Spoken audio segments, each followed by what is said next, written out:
Chelsea versus Spurs then this Sunday, and arguably the biggest game of the season in terms of rivalries. I mean, I don't know about you, but it's in my DNA. I absolutely hate Spurs. Everything about them, their badge, their kit, their supporters, their football team, where they're from, just hate them. And it's always been that way for me and obviously most Chelsea supporters, but it's understanding, I guess. Where did it all start? Where did it all begin? Where was its origins? And rumour has it that it was all started in the 1967 All-London FA Cup final. And of course we played Tottenham in that final, and a certain Mr. Jimmy Greaves, who was part of our youth team, a prolific goal scorer, a fantastic player, a world superstar if you like for us, and we sold him. He went overseas to AC Milan. He didn't stay long over there. He scored 12 goals, and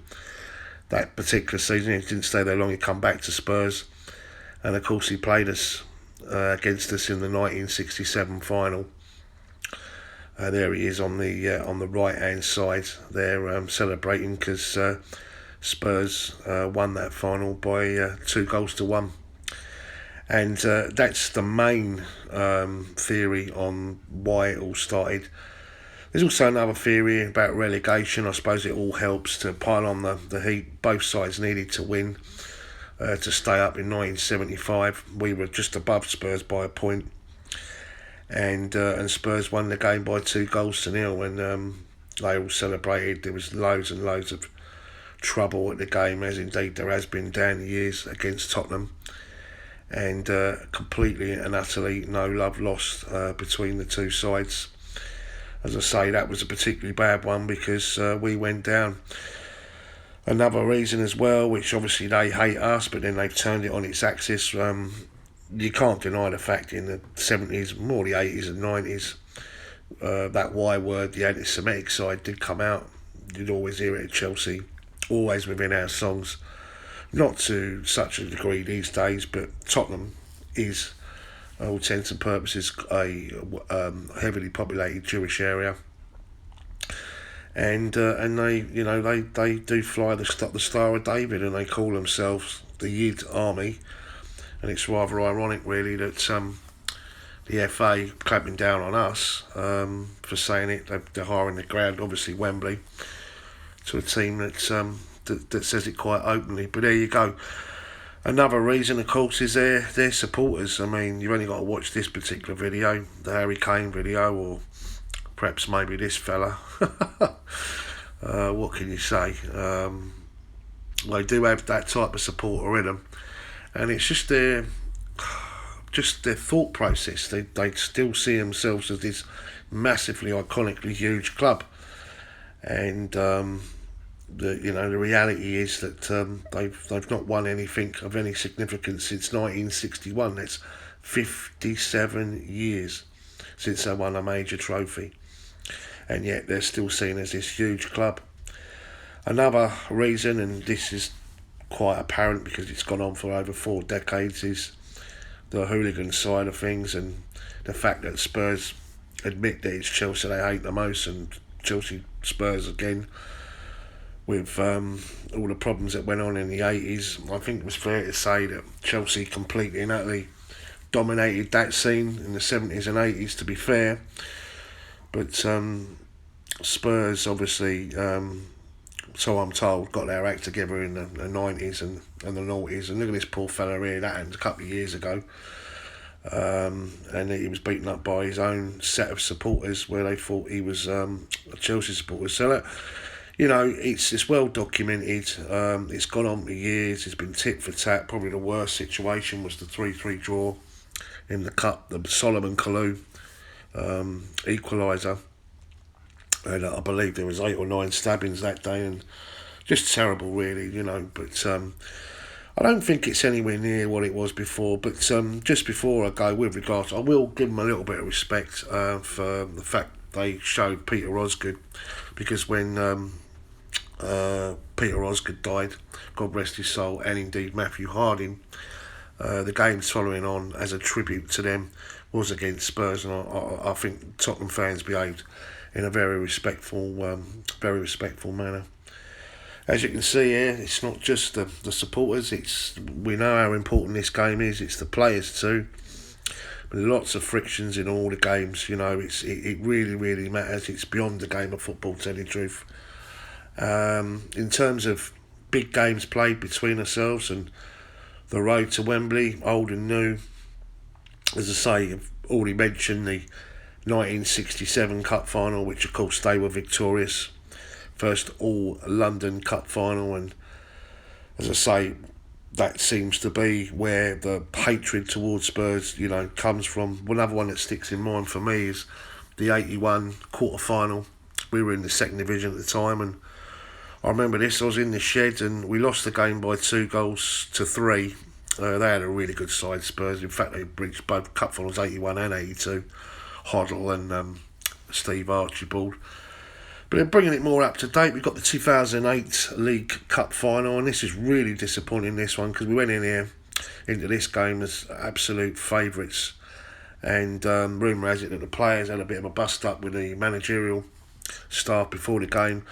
Didier puts us one up, we're sailing it, and then Dimitar Berbatov gets a penalty. Well, he puts a penalty away very, very easy. And Jonathan Woodgate gets the winner for them. And it was horrible. That really was horrible, because on the wrap over I was right next to the Spurs fans, and I don't think they were expecting to win that, and of course they did. But revenge does happen, as we all know in football, and we did get our revenge. 2015, where we managed to win the game by 2 goals. I'm really comfortable on this particular occasion. John Terry, captain leader legend, set us on our way, and Diego Costa, and it was really good to get our revenge. And why not? Semi-finals, of course. We'll remember this one, 2012, where we absolutely smashed them. There was that controversy, did the ball cross the line? But some superb goals there. Didier Drogba, Frank Lampard, 5-1, winning at Wembley there. Absolutely superb. And of course, last season, on our way to the final against Arsenal, we played Tottenham, and we won that by 4-2. And who can forget that Nemanja Matic, absolute super strike, and absolutely superb. Just great to beat them, especially in those particular moments. Looking back through the history, we were formed in 1905, as everyone knows, but the first game between the two sides happened in 1909 with a victory for Chelsea, 2-1.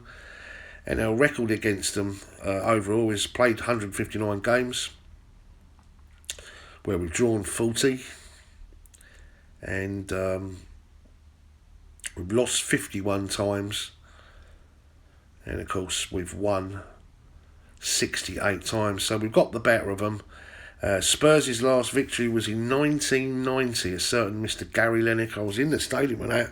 I remember that game very well. They had a really good side. So they had Gascoigne and Lineker and everything else. And they won on that particular occasion. Gary Lineker scoring the goal 28 years ago.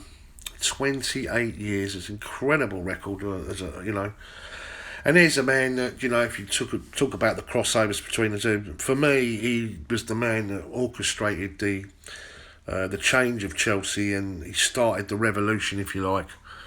And Glenn Hoddle, I remember, because he brought in players like Ruud Gullit and Mark Hughes, and then of course we went on from there through acquisitions from Ruud Gullit with Di Matteo and Zola, etc.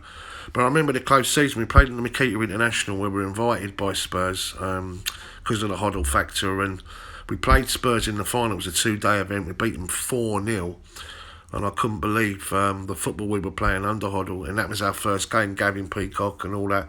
And of course that year, on my birthday, we got to Wembley and lost to Manchester United, even though we beat United home and away that season. Of course, going on from there, after Hoddle left to go to manage the international side, we won loads and loads of trophies, which everyone forgets actually, because they always look at Abramovich, Gullit winning the cup 97, 2000, Vialli winning the cup, 2002 we in the FA Cup final, 98 European Cup Winners' Cup, 98 the European Super Cup where we beat Real Madrid, and the European Cup Winners' Cup we beat Stuttgart 1-0, Gianfranco Zola coming off the bench, and of course we won the League Cup as well. We beat Middlesbrough at Wembley as well, so it was a very, very, very successful time, which is why I see Hoddle as the man that sort of started the revolution, if you like, and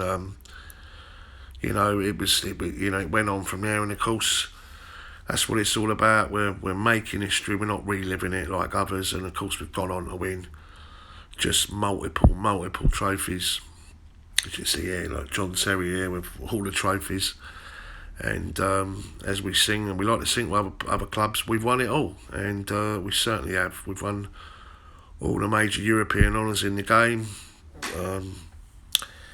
and it's marvellous. Wins at the Lane, well, we've had this incredible record that goes back a long time. Wins in 86, 89, 91, 92 by 3s and 4s, and under Hoddle, going back to Hoddle in his first season, a 4-3 victory. High fives from Hoddle on the sideline there. Fantastic that was.